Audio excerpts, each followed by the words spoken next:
નમસ્તે મિત્રો, સ્વાગત છે તમારું મારા આજના નવા વિડીયોમાં. મિત્રો, આજે આપણે બનાવીશું શિયાળાની ઠંડીમાં ગરમ ગરમ ખાઈ શકાય એવા રસ્સાવડા. તો એના માટે આપણે બટેકાને બોઇલ કરીને લેવાના છે. એકદમ ઓવરકુક નહીં કરવાના, આપણે થોડા કઠણ જ રાખવાના છે. ત્યારબાદ આપણે મસાલાને રોસ્ટ કરવાના છે. તો એના માટે મેં ખસખસ લીધી છે 1 ચમચી, ધાણા, તજના લાકડા લીધા છે, 2 ઇલાયચી, લવિંગ અને મરી. તો પહેલાં તો આપણે આને થોડા ડ્રાય રોસ્ટ કરીશું. મિત્રો, આપણે તેજ પર તજના લાકડા, ઇલાયચી આપણે મોટી હોય તો તમે 1 લઈ શકો છો. નાની ઇલાયચી છે એટલે મેં 2 લીધી છે. 3 થી 4 મરી લીધા છે. એમાં આપણે ધાણા અને ખસખસ એડ કરી દઈશું. થોડી સુગંધ આવે મસાલાની એટલે આપણે ગેસને બંધ કરી દઈશું અને આને મિક્સરમાં પીસી લઈશું.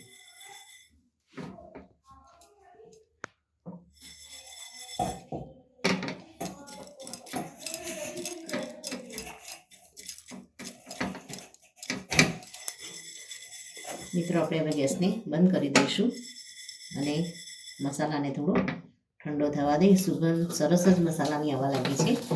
થોડા ઠંડા થવા દઈ અને આપણે આને પીસી લઈશું. મિત્રો, આપણે હવે મસાલાને મિક્સરમાં પીસી લીધો છે. હવે વડાની તૈયારી કરીશું.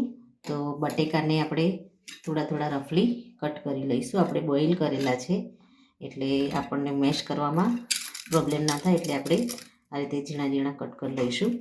અને વઘાર માટે આપણે રાઈ, જીરું, લીમડો લીધો છે, આદુ, મરચાં અને લસણ લીધા છે અને કોથમીરના પાન લીધા છે. તો આપણે બટાકાના થોડે ઝીણા આ રીતે કટકા કરી અને વઘારની શરૂઆત કરીશું. મિત્રો, વડા બનાવવા માટે આપણે બટેકાને કટ કરી લીધા છે. હવે વઘાર કરીશું આપણે. તો થોડું આપણે તેલ લઈશું. તેલ થોડું ગરમ થાય એમાં આપણે જીરું અને રાઈ એડ કરી દઈશું. જીરું રાઈને આપણે સારી રીતે પકડવા દઈશું.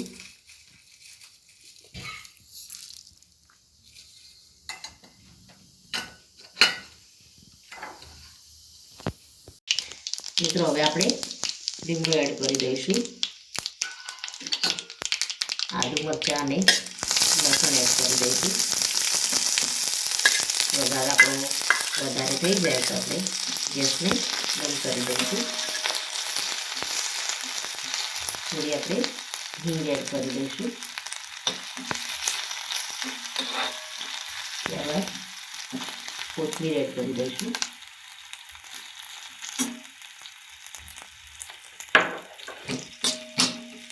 થોડી આપણે એમાં કલર માટે હલ્દી એડ કરી દઈશું.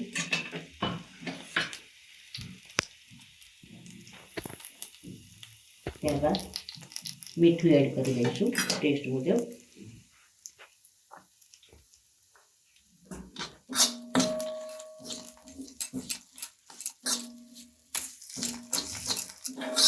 હવે આપણે બટેકાને આની અંદર એડ કરી દઈશું.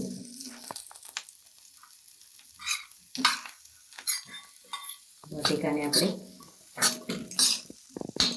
એડ કરી અને આ રીતે થોડા મેશ કરી દઈશું. એકદમ થોડા આખા રહે ને એ રીતે આપણે મેશ કરવાના છે.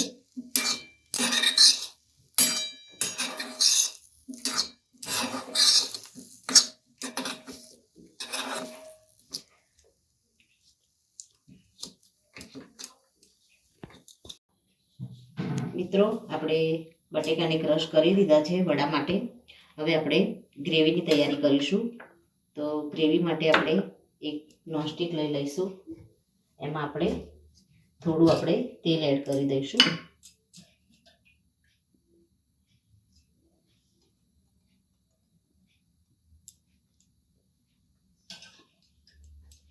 એમાં આપણે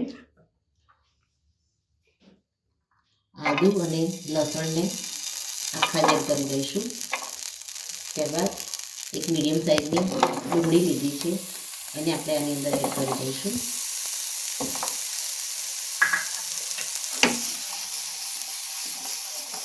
થોડી આપણે એને થવા દઈશું.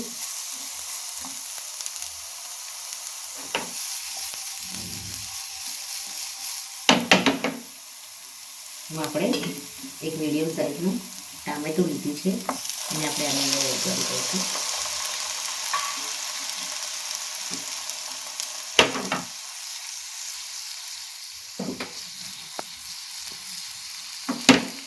ગ્રેવીનો કલર તમારે ડાર્ક બ્રાઉન જોઈતો હોય તો તમારે ગ્રેવીને વધારે થવા દેવાની, ટામેટાં અને ડુંગળીને વધારે થવા દેવાની. અને તમારે લાઇટ કલર જોઈતો હોય, રેડ કલર, તો તમારે ડુંગળી અને ટામેટાને ઓછા થવા દેવાના. હવે આપણે આમાં ટોપરાનું છીણ એડ કરી દઈશું. તમે ફ્રેશ ટોપરાનું છીણ પણ લઈ શકો છો અને સૂકા ટોપરાનું છીણ પણ તમે એમાં લઈ શકો છો. મિત્રો, ટોપરું સારી રીતે અંદર મેલ્ટ થઈ ગયું છે અને ડુંગળીનો કલર પણ આપણે એટલો બધું ચેન્જ નથી થવા દીધો, એટલે આપણે ગ્રેવીનો કલર થોડો આપણે રેડ રાખીશું.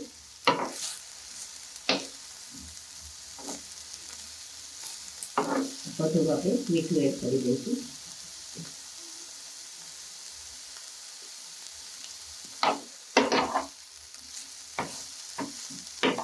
હવે આપણે ગેસને બંધ કરી દઈશું અને આને ઠંડુ કરી અને મિક્સીમાં આની થીક ગ્રેવી બનાવી લઈશું. પાણી મીડિયમ જ આપણે એડ કરી અને એની અંદર પછી એની ગ્રેવી કરી દઈશું.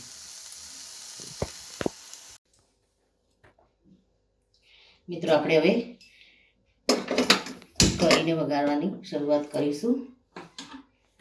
તો આપણે ગેસ ઉપર વાસણ મૂકી દઈશું અને આપણે તરીવાળો રસ્તો બનાવવાનો છે, એના માટે આપણે થોડું તેલ વધારે લઈશું. સૌ પહેલાં આપણે એમાં તેલ એડ કરી દઈશું.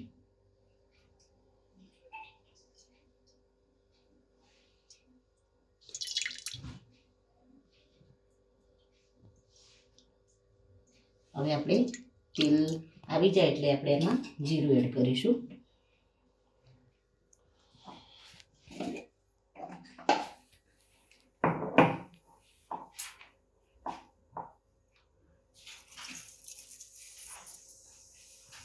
આપણે ગેસને મીડિયમ રાખીશું.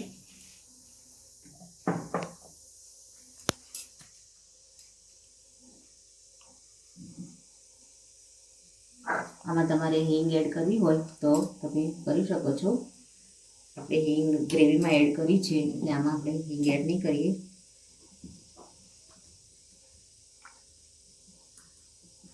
જીરું આપણું આવી ગયું છે. હવે આપણે એમાં થોડી હળદર એડ કરી દઈશું. થોડું આપણે લાલ મરચું એડ કરી દઈશું. મસાલાને આપણે બળવા નહીં દઈએ, થોડું આપણે પાણી એડ કરી દઈશું.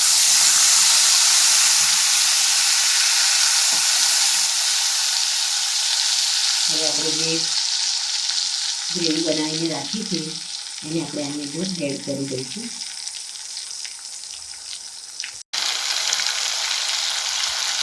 તો હવે આપણે આની અંદર ગ્રેવી એડ કરી દઈશું.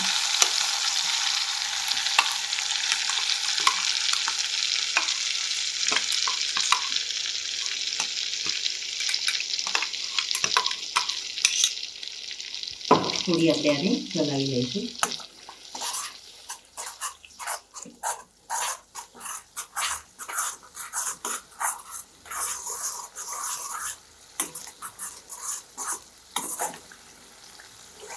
આને આપણે એડ કરીશું. પહેલાં આપણે ગ્રેવીને થોડી પકવા દઈશું.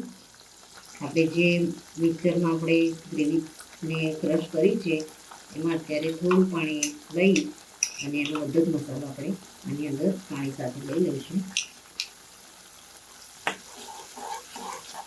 અને ગ્રેવીને આપણે સારી રીતે પાકવા દઈશું. થોડું આપણે મીઠું એડ કરી દઈશું. ગેસને આપણે મીડિયમ રાખીશું.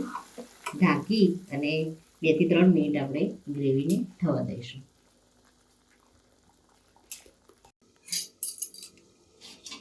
મિત્રો આપણે ગ્રેવીને ચેક કરી લઈશું.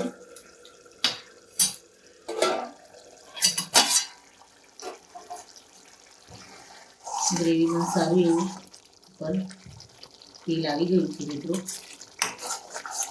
ઉપર આપણે આ રીતે તળી રહે એ રીતે જ આપણે તેલ એડ કરવાનું છે.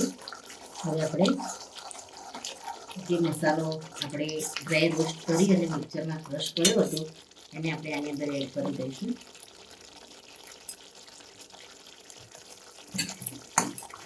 ત્યારબાદ હજુ આપણે ઢાંકી અને 1 જ મિનિટ માટે આને કૂક થવા દઈશું. મિત્રો તો આપણી રસ્સા માટે ગ્રેવી રેડી થઈ ગઈ છે. બટેકાને પણ આપણે ભાજી રેડી કરી દીધી છે. હવે આપણે વડા માટેનું બેટર તૈયાર કરીશું. તો આપણે 1 વાટકી જેટલી ચણાનો લોટ લઈશું. થોડી આપણે એમાં હળદી એડ કરીશું. થોડું આપણે એમાં મીઠું લઈશું. ચપટી જેટલું આપણે સોડા એડ કરીશું.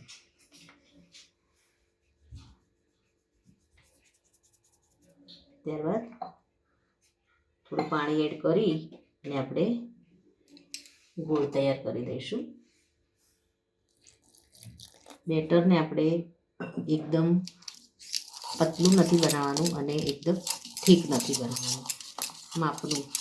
જો તમારે વધારે વડાને થોડા થીક બનાવવા હોય તો તમે બેટરને થોડું જાડું રાખી શકો છો. આપણે ઉપર થોડું કોટિંગ થાય એ રીતનું જ આપણે બેટર તૈયાર કરીશું.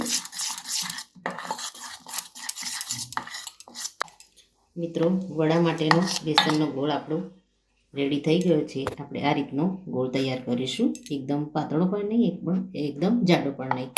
તો હવે આને આપણે ઢાંકી અને 5 મિનિટ રેસ્ટ આપીશું. ત્યાં સુધી આપણે ગ્રેવીને ચેક કરી લઈશું. મિત્રો આપણી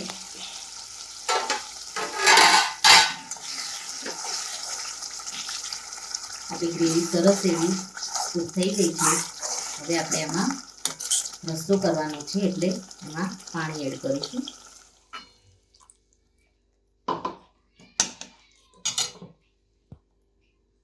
આપણે વડા રસ્સા બનાવી ગઈ છીએ એટલે એના વડાને આપણે રસ્સા સાથે મિક્સ કરવાના છે. એટલે આપણે રસ્સાને થોડો પાતળો બનાવીશું.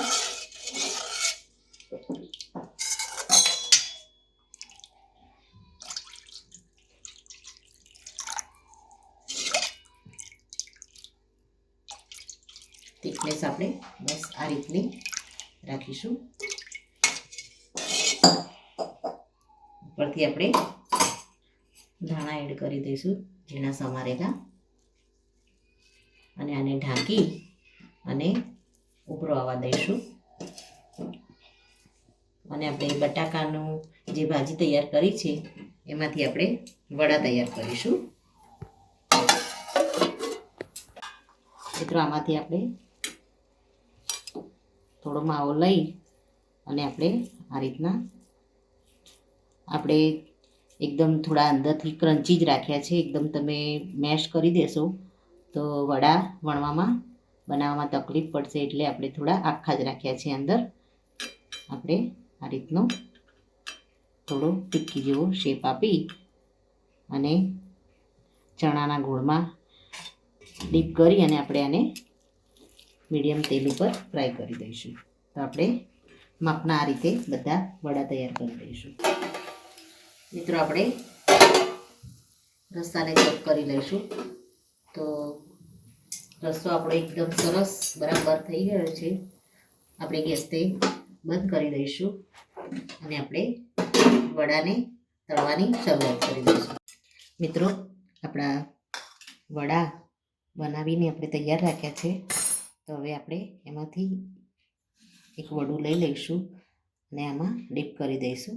આપણે તેલને પણ ગરમ થવા મૂકી દીધું છે.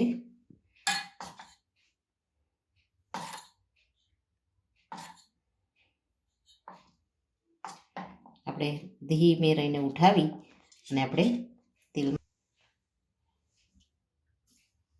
આ રીતે આપણે ધીમા તાપે આપણે આને થવા દઈશું.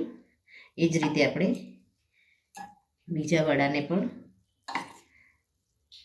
બેટરમાં એડ કરી દઈશું અને હળવેથી ચમચી વડે ઉઠાવી અને તળવા માટે મૂકી દઈશું.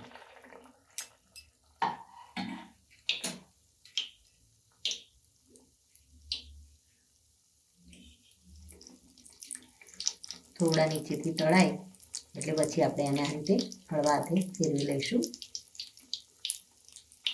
ગેસને આપણે એકદમ મીડિયમ જ રાખીશું.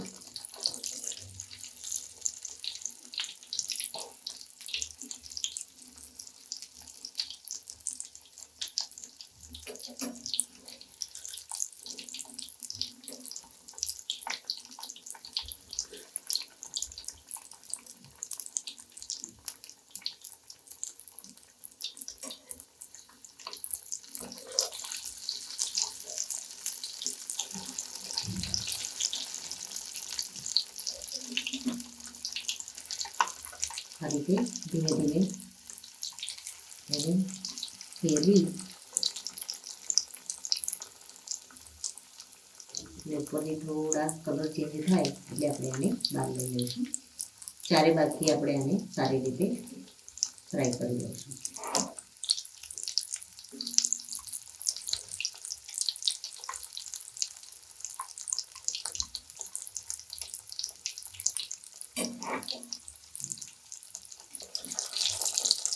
મિત્રો વડા છે સરસ ફ્રાય થઈ ગયા છે.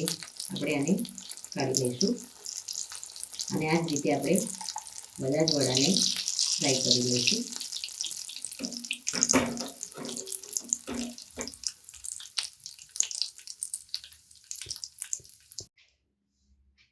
મિત્રો ગરમા ગરમ રસ્સાવડા બની અને રેડી થઈ ગયા છે. મિત્રો તમે પણ આ રીતે ક્યારે બનાવો છો કમેન્ટમાં મને જરૂરથી લખજો. તો મિત્રો આ સાથે મારો આ વિડીયો અહીંયા પૂરો થાય છે. જો મારો આ વિડીયો તમને ગમ્યો હોય તો લાઈક કરો, શેર કરો અને તમારી ચેનલ દેશી સ્પૂનને સબસ્ક્રાઈબ કરવાનું ભૂલશો નહીં. અને કમેન્ટમાં જરૂરથી લખો કે મારા વિડીયો તમને કેવા લાગે છે. ફરી મળીએ એક નવા વિડીયો સાથે. ત્યાં સુધી આવજો મિત્રો. Thank you.